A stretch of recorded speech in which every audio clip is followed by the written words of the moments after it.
1장 오늘은 누가복음 1장 18절에서 25절 말씀을 보시는데요. 그냥 말 못하는 대로 있었답니다. 라는 제목으로 함께 말씀으로 은혜를 나누도록 합니다. 지금 우리는 누가복음을 살펴보면서 세례 요한이 등장하게 되는 그 내용들을 보고 있습니다. 세례 요한은 신구약을 통틀어서 굉장히 중요한 역할을 하는 인물입니다.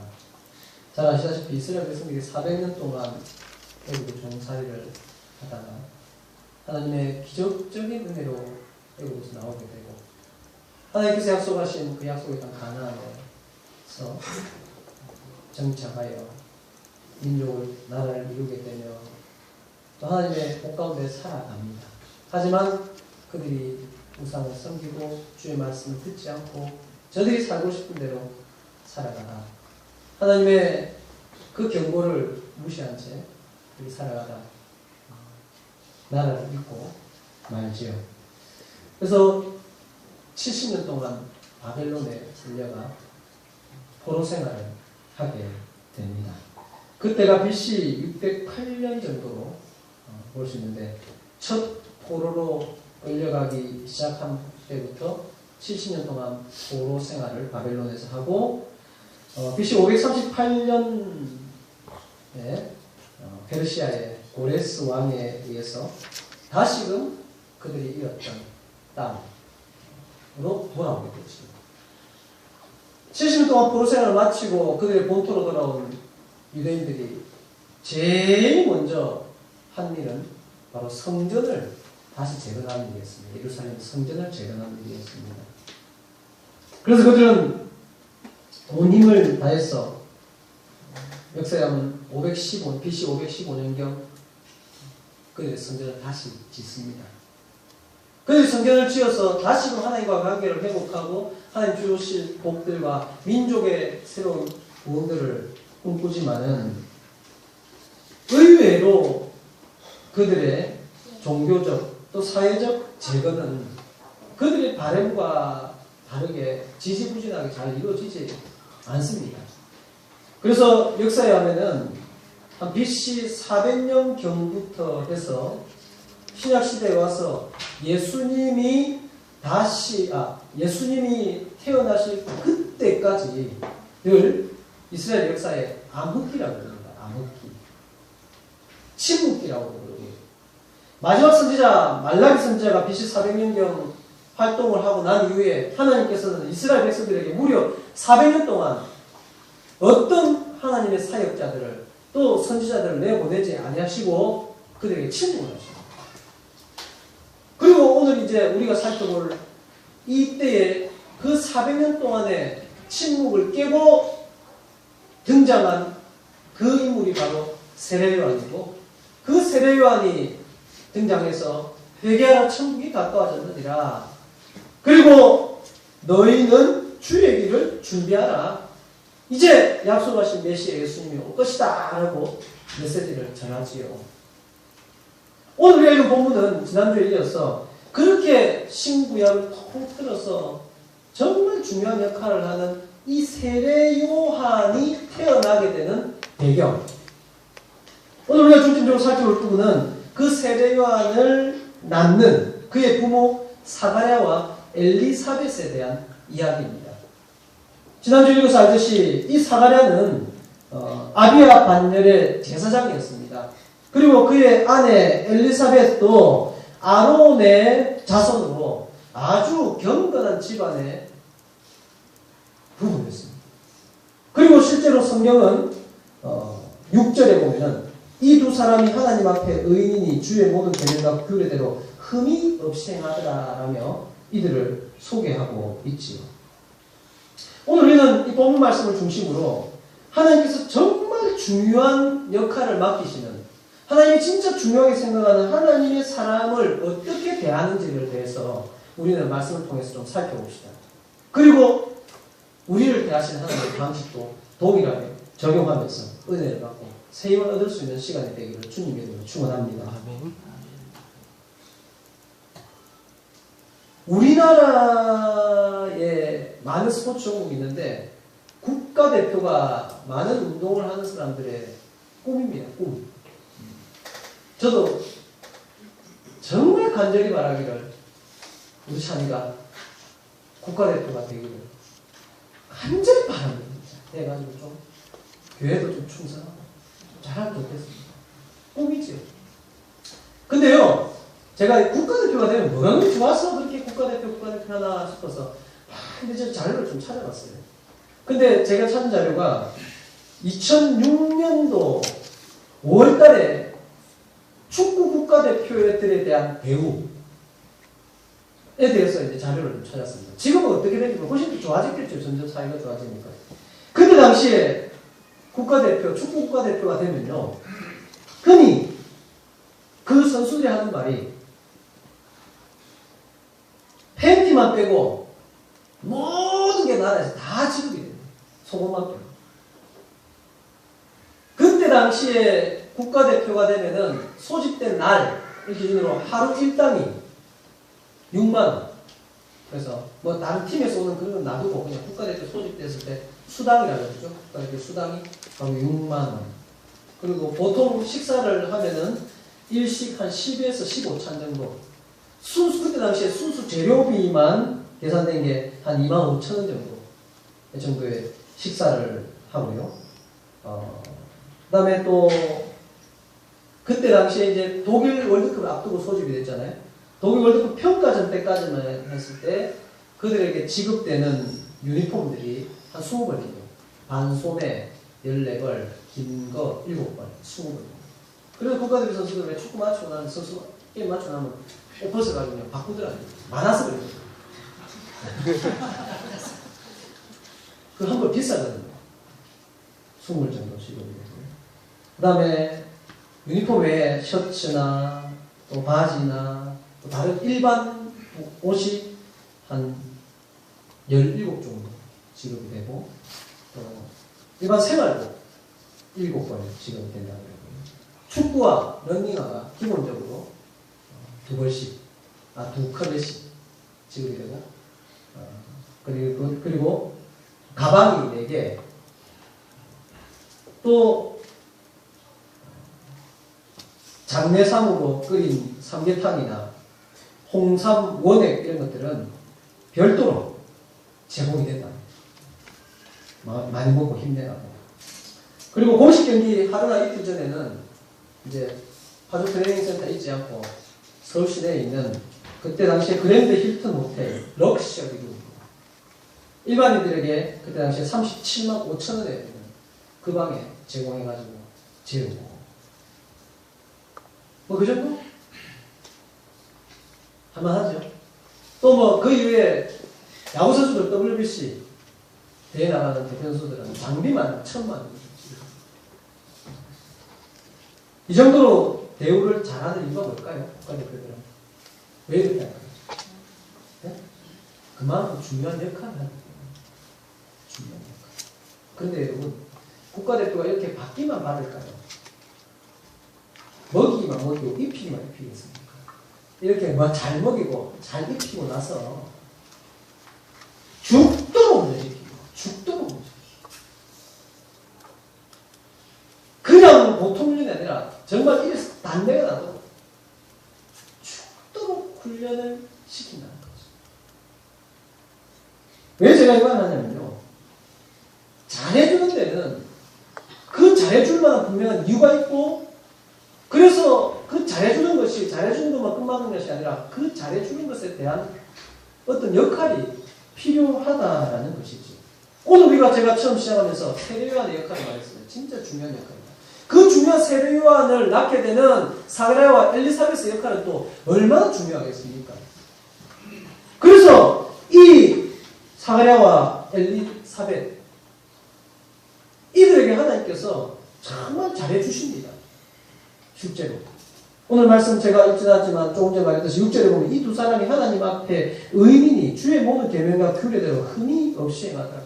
아론의 가문에서 태어나서 가정을 이루고 제사장의 역할을 감당하면서 하나님 앞에 의인이었던 사람들이었습니다.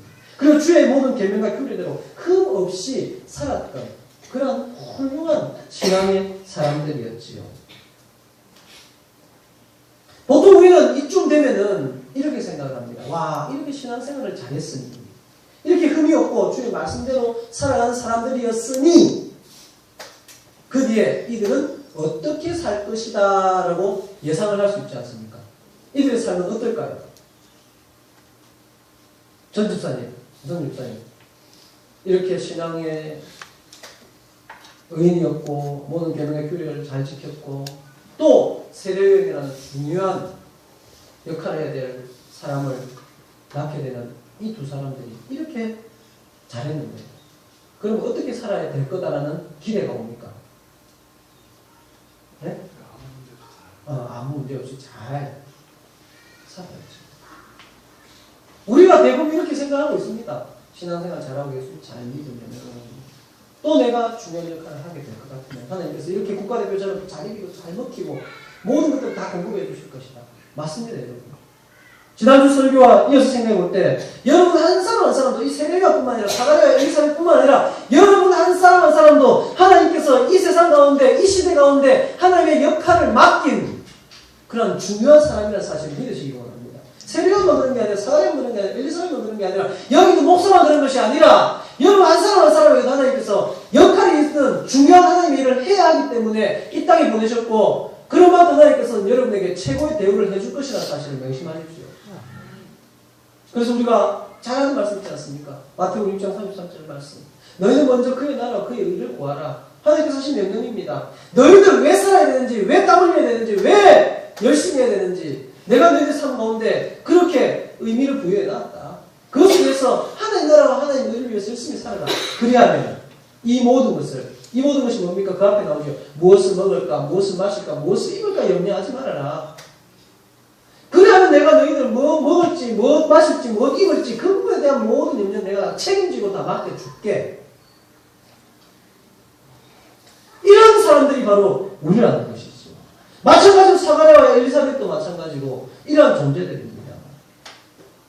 그러나 우리는 그러니 하나님, 조금 전에 전승 목사님 말했듯이 내 삶이 편안할 것이며 하나님 나를 이렇게 특별한 임무를 맡길 것이니 나에게 모든 것 공급해 주시고 내가 정말 평안하게 기쁨으로 행복하게 살아가겠지요 라는 생각을 하게 됩니다.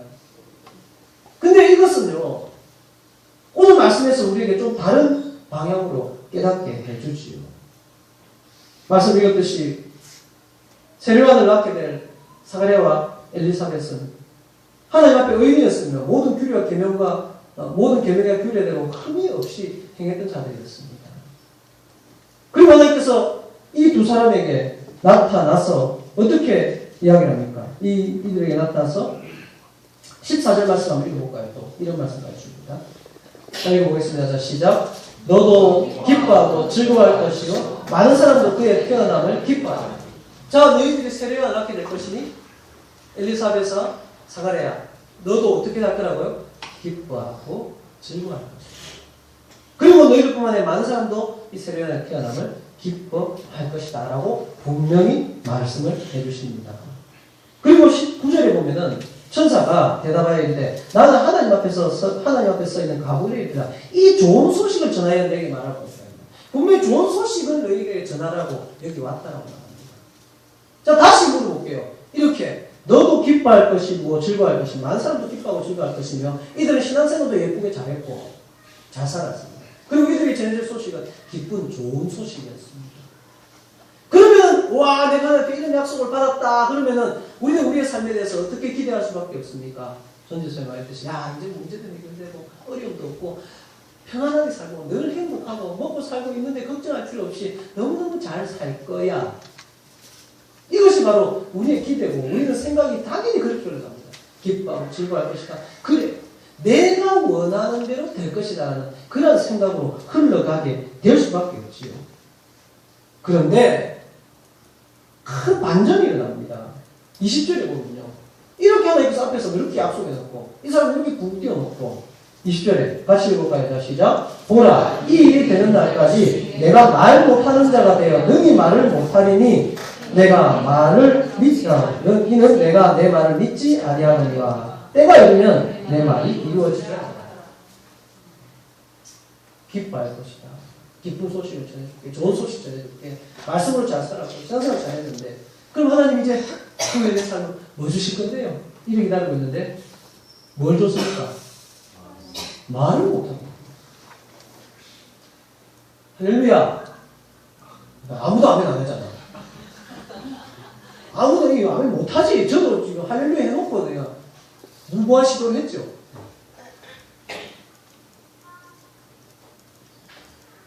사랑하는 여러분, 이 말씀을 어떻게 받아들이겠습니까? 아, 왜 큰일 나겠다. 오늘 교회 잘 못했대. 예수 잘 믿다가 말 못하게 되겠대. 이뿐만 아닙니다. 그 아내는 어떻게 살았다 그럽니까? 24절에 이후에 그의 아내 엘리사벳이 잉태하고 5달 동안 숨어 있으며 주께서 나를 돌보신 나를 사람들 앞에 내 부끄러움이 없게 하시되 부끄러움을 가진 채 그 아내는 5개월 동안 숨었습니다. 사랑하는 여러분, 오늘 말씀을 통해서 우리는 좀 더 깊이 있는 신앙생활까지 나갈 수 있게 됩니다. 우리는 은연중에 우리의 신앙생활을 열심히 하는 것까지는 하는데 말씀을 듣고 기도하는 생활까지 하는데 그 뒤의 결과에 대해서는 은연중에 내가 원하는 결과가 바로 하나님이 나에게 허락하신 최선의 결과일 거다라는 확신을 가지고 있습니다. 확신. 오늘 사가랴와 엘리사벳처럼 이렇게 신앙생활을 하면 이렇게 귀한 역할을 맡으면 하나님께서 그들의 인생을 술술 풀어줄 거예요. 설사 사가랴가 그전에 말을 못하는 사람이었더라도 신앙생활 잘하고 중요한 역할을 맡으면 말문이 열리고 다쳤던 문이 열리고 문제가 해결되고 안 되는 것들이 잘 되고 이렇게 흘러갈 거예요. 이것이 진짜 복이고 이것이 예수님을 제대로 믿은 사람들의 삶의 결과일 거예요. 과연 그럴까요? 오늘 말씀은 그것이 다가 아니라는 것을 우리에게 분명히 가르쳐줍니다. 이럴 때 그럼 우리는 어떻게 해야 될까요?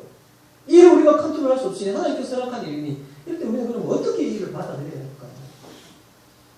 먼저 첫 번째 우리가 확인해야 될 것은 제가 몇 번 이 말씀 드렸지만 내가 원하는 그것이 반드시 나에게 가장 이롭고 가장 나를 행복하게 하는 것이 아닐 수도 있다는 것을 우리가 좀 마음을 열어서 생각하지 않을까. 예컨대 이런 거죠.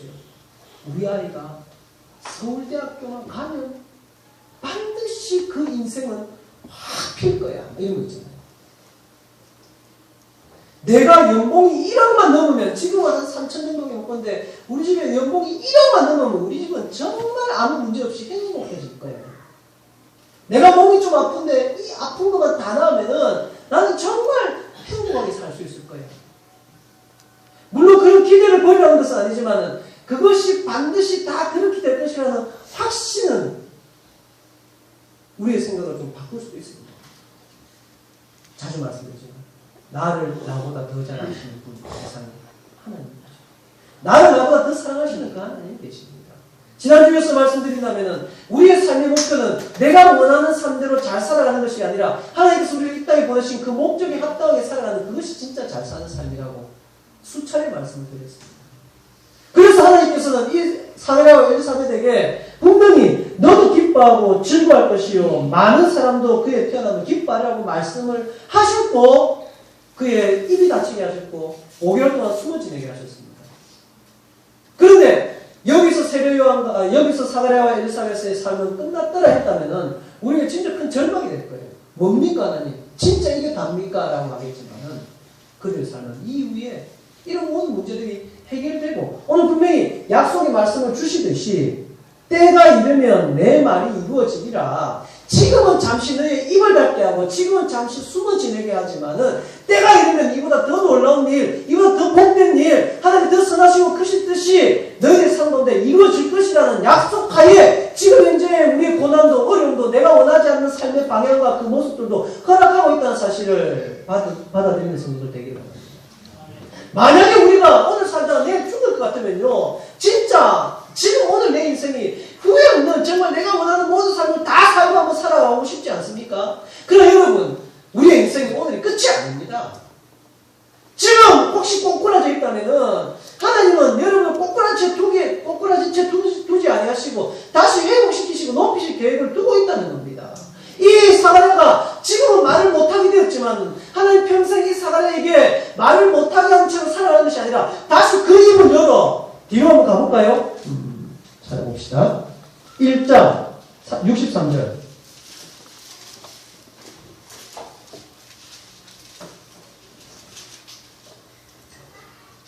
64절만 해주세요. 시간. 자, 시작. 이에 그 입이 곧 열리고 혀가 풀리며 말을 하여 하나님을 찬송하니. 아멘. 입이 열렸습니까? 안 열렸습니까? 열렸죠. 입이 열렸을 때는 어떤 말이 나옵니까? 지금 입이 딱 열리자 뭐 나옵니까? 와! 답답해 죽어버렸대. 아, 나 진짜. 하나님 핵 너무 하시네. 다시는 내가 이제 막 안 그러란다. 이랬습니까? 입이 딱 열리자 뭐 합니까? 하나님을 찬송합니다. 그런데 또 앞으로 한번 가볼까요? 입이 닫히게 된 상황이 어떤 상황입니까? 입이 닫히게 된 상황. 18절 사가랴가 천사에게 이르되 내가 이것을 어떻게 알리요? 천사가 사가랴에게 아들 낳을 건데 이 아들 이름 지겠죠. 그래서 사가랴가 뭐라 합니까? 내가 이것을 어떻게 알리요? 내가 늙고 아내도 나이가 많으니이다.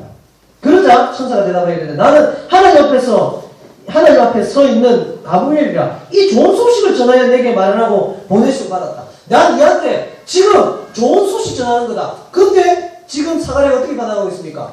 어떻게 내가 믿는데? 내가 나이도 많고 이런데 이런 말을 하는 거예요.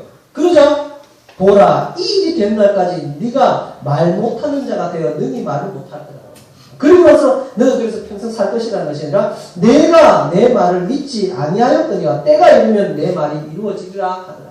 그리고 나서 아까 64절에 어떻게 했습니까? 입이 열리자 어떻게 합니까? 하나님을 찬양합니다. 이 말로 이렇게 추측해 볼 때 만약에 이때 입이 안 닫혔으면 사가랴에게 입이 안 닫혔으면 사가랴가 말을 할 수 있었다면 어떤 말을 했을까 한번 생각해 보자고요. 어떤 말을 했을까?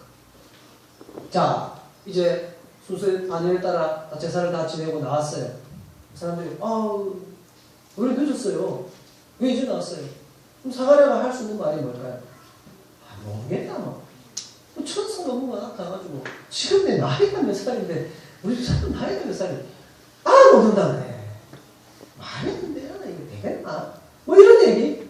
그럼 옆에서 또 그러겠죠. 옆에 사람들이 믿음 없이 왜 그러십니까? 이러겠어요.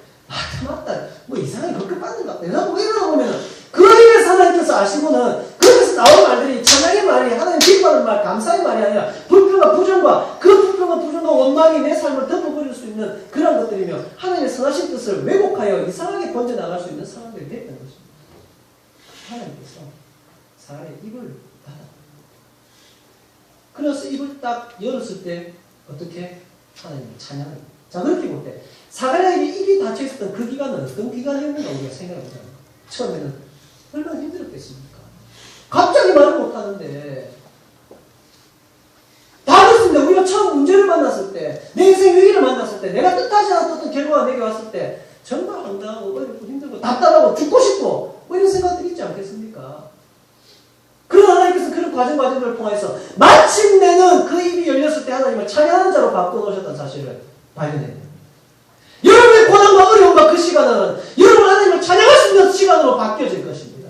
여러분이 닥치신 여러분이 이해하지 못할 그 일들은 지금 당장은 이해하지 못하겠지만은 마침내는 여러분이 하나님이 살아계신다고 하나님이 인생 가운데 역사하신다고 하나님이 반드시 내 삶 가운데 축복하신다고 그 힘을 열 수 있는 그 고난의 시간이 될 것이라는 사실을 믿으시기를 원합니다. 우리가 고난을 이렇게 어려움을 이렇게 저렇게 잘 피해가만 갈 수 있으면 얼마나 좋겠습니까? 제가 기도하고 말씀 연구할 때마다 하나님께서 어느 집사에게 우리는 풍요 성도들에게 이렇게 가야지 고난을 피하고 이렇게 살아야지 잘 살 수 있고 이렇게 살아야지 어려움 없이 잘 살 수 있다는 거 좀 많이 내려주시면요 진짜 저는 좋겠어요. 그럼 제가 세계적으로 유명한 목사가 될 거예요. 여러분 저희 말 진짜 잘 들을 거예요. 우리들 푸른교회 자리가 미어 터질 거예요. 주일날 예배 한번 드리고 나면은 어느 집사님 하나님께서 내가 기도하는데 이 말씀 보는데 오른쪽으로 하지 말고 왼쪽으로 가랍니다. 그러면 어려움이 없답니다. 이거 선택하지 말고 저거 선택하라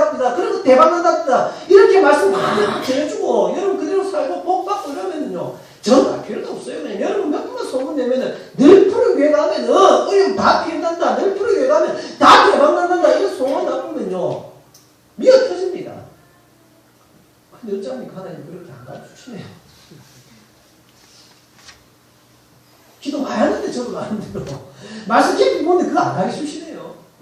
그래서 말씀 가운데 의미 없고 하나님 율법과 규례대로 잘 살았던 이 사가랴와 엘리사벳도 입이 닫혀오고 숨어서 부끄러워서 지내는 그런 것까지도 허락합니다라는 것을 여러분과 말씀을 나누어야 되거든요. 사랑하는 여러분, 결코 이 기간이 저주의 기간이 아닙니다. 벌주는 기간이 아닙니다.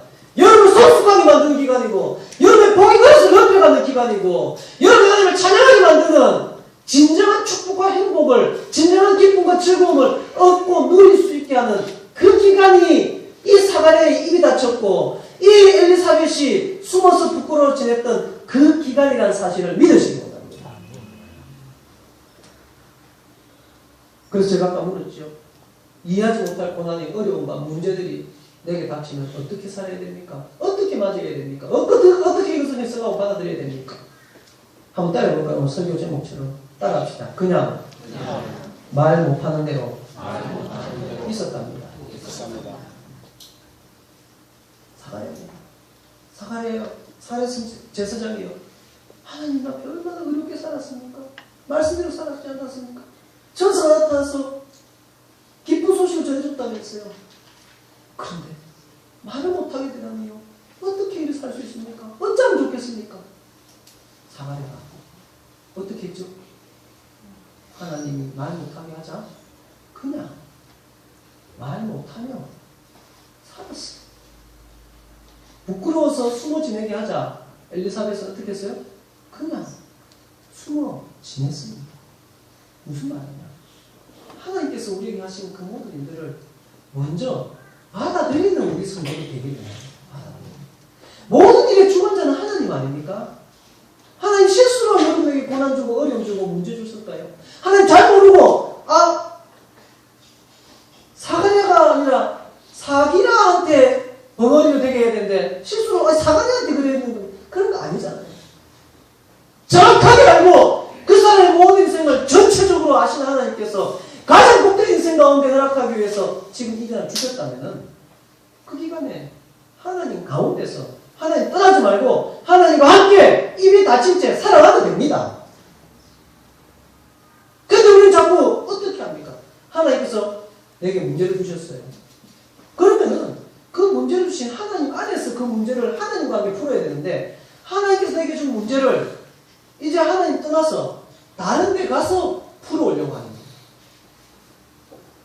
몇 주 전 금요일 시간에 제가 한번 그런 얘기를 한 것 같아요. 우리 성도들 좀 착각을 하고 있어요. 내가 주일날 교회 올 때 어떤 모습으로 와야 될까? 지난주가 내가 지금 바쁘다고 하니까 제도 많이 듣고 있는데 교회 오기 전에 죄 문제 다 해결하고 다 씻고 깨끗하게 돼가지고 이 자리에 앉아야 된다는 거. 그럴까요? 여러분 그렇게 생각합니까? 아니, 죄를 씻어야 될 곳이 그 문제를 해결해야 될 곳이 이 자리인데요. 이 자리에 나와서 해결해야 되는데 우리가 자꾸 해결해가지고 이 자리에 나오려 합니까? 이 자리에 가면 예수의 보혈을 안 넣으면 그 죄를 씻지 못하는데 왜 다른 데 가가지고 예수의 보혈을 안 씻고 어디 다른 데 어디 꾸정물에 가가지고 대충 씻어가지고 씻은 것처럼 해가지고 하나님 저 예쁘게 잘 살았죠? 복 주세요. 이래 나오려고 하네요. 하나님 앞에 나와서 하나님께 해결하십시오.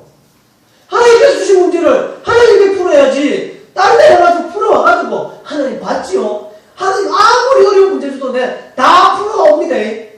다음부터 아시고 내한테 이런 문제 주지 마세요. 누나 걱정 안 합니다. 이게 믿음이 아니라는 거지요. 번역이 되었습니까? 말 못하게 됐습니까?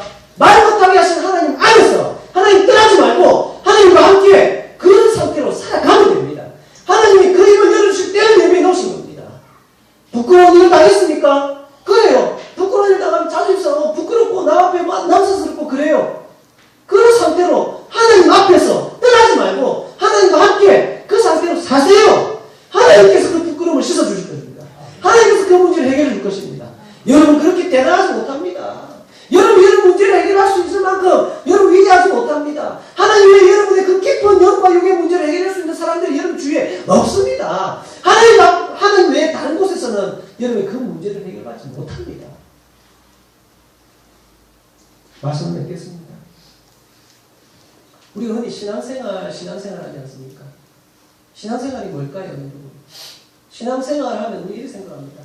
기도 많이 하고, 운동 많이 하고, 열심히 전도하고, 교회 봉사 열심히 하고. 그래서 하나님 앞에 칭찬받고. 맞아요, 그 신앙생활. 근데 이 말을 말 그대로 한번 풀어봅시다.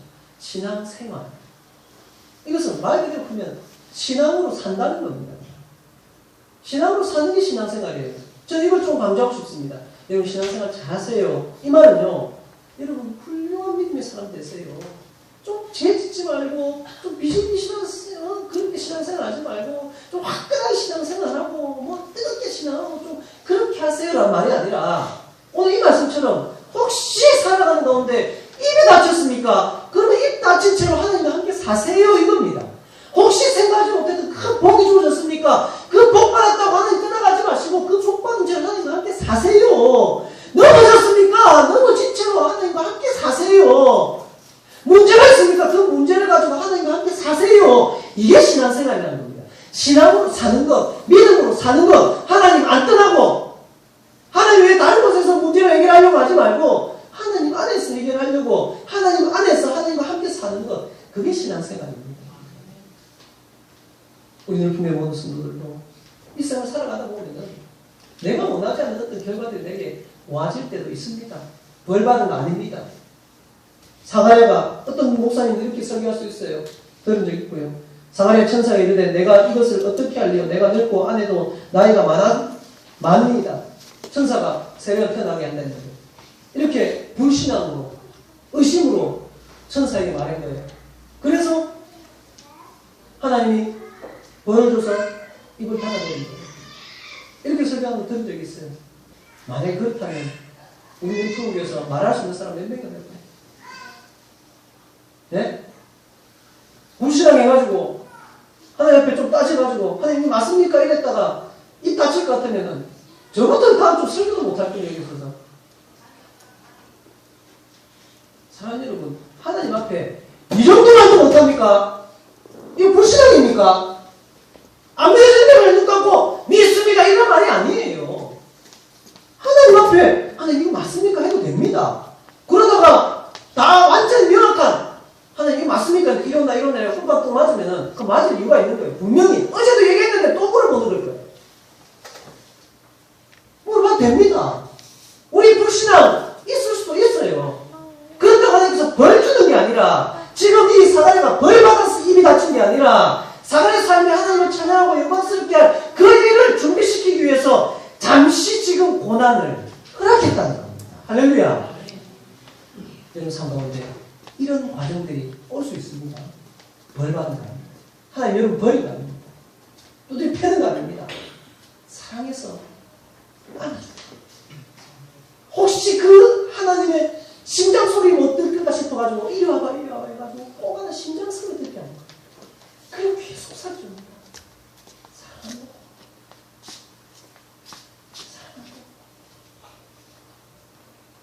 이 하나님의 사랑한다는 음성 들으시는 성도들 되기를 원합니다. 이 하나님께서 이끌어가시는 이 고난의 시간을, 어려운 시간들을 하나님 안에서 하나님과 함께 살아가십시오. 그게 잘 사는 건데 어떻게 하면 될까요? 목사님, 내가 입이 다쳤는데 어쩌면 좋을까요? 그럼 목사님, 그래요. 알겠습니다. 기도합시다. 이거는 맨날 물론 기도는 해야 되겠지만 하나님 입 이게 다가 아니라는 거예요. 오늘 그 모든 성도들 사가랴와 엘리사벳의 삶을 보면 우리에게 일어날 수 있는 이런 믿음 가운데 살아가는 대로 일어날 수 있는 이 일을 통해서 신앙생활 잘합시다. 신앙생활. 하나님 안에서 하나님과 함께 살아갑시다. 그렇게 하루하루 주의 은혜를 경험하고 마침내 여러분도 입을 열어 하나님을 찬양할 수 있는 모든 성도들 되기를 주님의 이름으로 축원합니다.